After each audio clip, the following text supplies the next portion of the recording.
Assalamualaikum warahmatullahi wabarakatuh.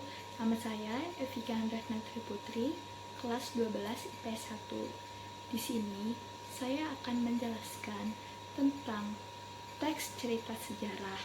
Yang pertama, kita akan membahas tentang pengertian teks cerita sejarah dan jenis-jenis teks cerita sejarah. Teks cerita sejarah adalah naskah cerita atau narasi rekaan yang menjelaskan dan menceritakan tentang fakta kejadian masa lalu yang menjadi asal muasal atau latar belakang terjadinya sesuatu yang memiliki nilai kesejarahan.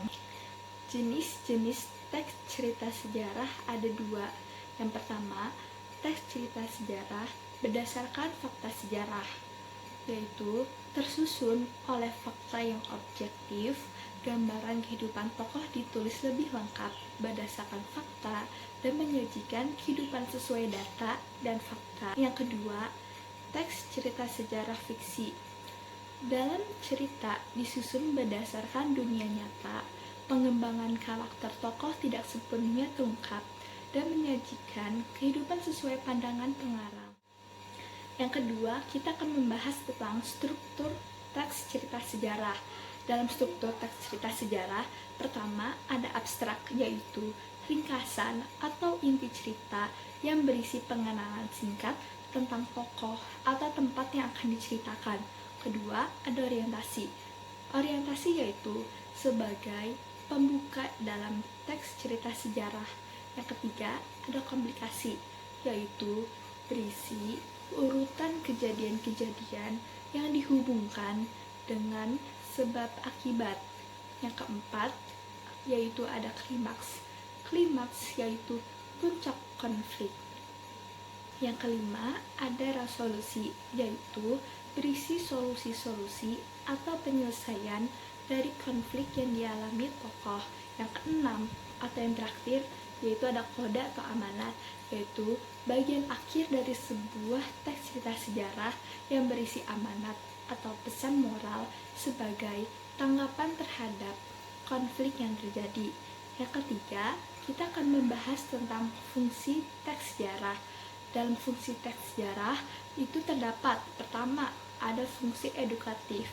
Fungsi edukatif yaitu bisa dijadikan petunjuk dan pelajaran kehidupan buat manusia dalam berperilaku. Yang kedua, ada fungsi rekreatif, yaitu bisa memberikan rasa gembira dan senang kepada si pembaca tersebut. Yang ketiga, fungsi inspiratif. Fungsi inspiratif yaitu bisa memberikan inspirasi, imajinasi, dan kreativitas buat keberlangsungan hidup berbangsa dan bernegara buat lebih baik lagi. Yang keempat, ada fungsi instruktif, yaitu sebagai alat bantu dalam pembelajaran. Keempat, kita akan membahas tentang unsur pembangun teks cerita sejarah. Dalam unsur pembangun teks cerita sejarah ada dua, yaitu unsur intrinsik dan unsur ekstrinsik. Dalam unsur intrinsik kita akan membahas yang pertama ada tema. Tema adalah ide pokok sebuah cerita. Dalam teks cerita sejarah, tema yang biasa ditulis adalah tokoh-tokoh agama, nama pejuang, asal mula suatu tempat, dan lain sebagainya. Yang kedua ada alur. Alur merupakan unsur intrinsik teks cerita sejarah yang penting. Yang ketiga, ada penokohan. Penokohan adalah pelukisan gambaran yang jelas tentang seseorang dalam sebuah cerita. Dalam teks cerita sejarah, tokoh yang biasa digunakan adalah pahlawan nasional atau tokoh penting di suatu daerah. Yang keempat, ada sudut pandang. Sudut pandang merupakan salah satu unsur yang digolongkan sebagai sarana cerita. Pada teks cerita sejarah, sudut pandang yang digunakan adalah orang ketiga, yaitu pengarang.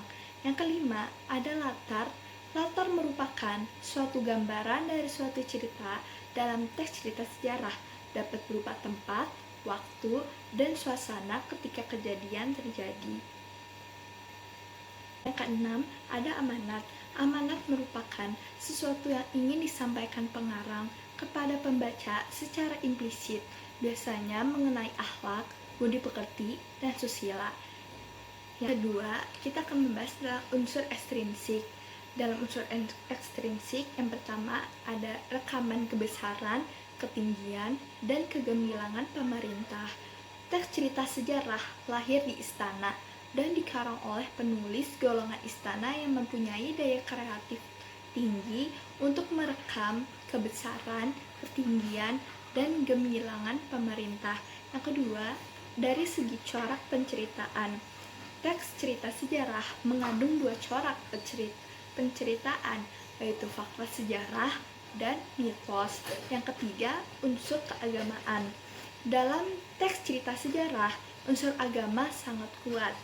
Yang keempat, ada unsur politis. Dalam teks cerita sejarah, biasanya terdapat konflik tentang perebutan kekuasaan atau daerah kekuasaan yang berhubungan dengan politik. Yang kelima, ada unsur ekonomi. Teks cerita sejarah biasanya menceritakan kehidupan ekonomi pada zaman itu, misalnya berdagang dan mencari ikan. Yang keenam, ada unsur sosial. Dalam teks cerita sejarah biasanya terdapat jenjang sosial, misalkan antara raja dan rakyat atau antara penguasa dan rakyat. Kelima, kita akan membahas tentang nilai-nilai teks cerita sejarah. Yang pertama, ada nilai budaya. Nilai budaya adalah nilai yang dapat memberikan suatu arti yang sangat mendalam dalam kehidupan bermasyarakat, peradaban, atau kebudayaan. Yang kedua, ada nilai moral. Nilai moral adalah nilai yang memberikan nasihat atau ajaran yang berkaitan dengan akhlak budi pekerti. Yang ketiga, ada nilai religius. Nilai religius adalah nilai-nilai yang berkaitan dengan kehidupan beragama. Yang keempat, ada nilai sosial. Nilai sosial adalah nilai yang berkaitan dengan tata pergaulan antar individu di masyarakat. Yang kelima, ada nilai estetika. Nilai estetika adalah nilai yang berkaitan dengan keindahan teknik yang digunakan pengarang untuk menyajikan suatu karangan. Terakhir, yang keenam, kita akan membahas tentang kebahasan teks cerita sejarah. Yang pertama, menggunakan bentuk lampau peristiwa atau hal yang ditulis di teks cerita sejarah pastinya terjadi di masa lalu. Yang kedua, menggunakan konjungsi pengurut kejadian dan peristiwa yang dimuat dalam teks cerita sejarah harus dibuat berurutan berdasarkan waktu terjadinya untuk menyambungkan antara satu peristiwa dengan peristiwa yang lain menggunakan konjungsi atau kata hubung. Yang ketiga, menggunakan keterangan dan frasa adverbial. Adverbial atau keterangan digunakan untuk mengungkapkan waktu dan cara.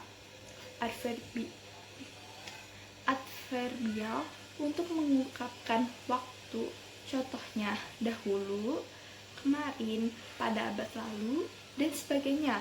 Yang keempat, menggunakan kata kerja yang menyatakan tindakan. Kata kerja digunakan untuk menjelaskan peristiwa dan tindakan yang dilakukan pihak-pihak yang terlibat dalam cerita sejarah. Yang kelima, ada pronomina, kata ganti. Pronomina merupakan kata yang dipakai untuk menggantikan benda dan menamai seseorang atau sesuatu secara tidak langsung. Sekian penjelasan dari saya tentang teks cerita sejarah. Kurang lebihnya mohon maaf. Wassalamualaikum warahmatullahi wabarakatuh.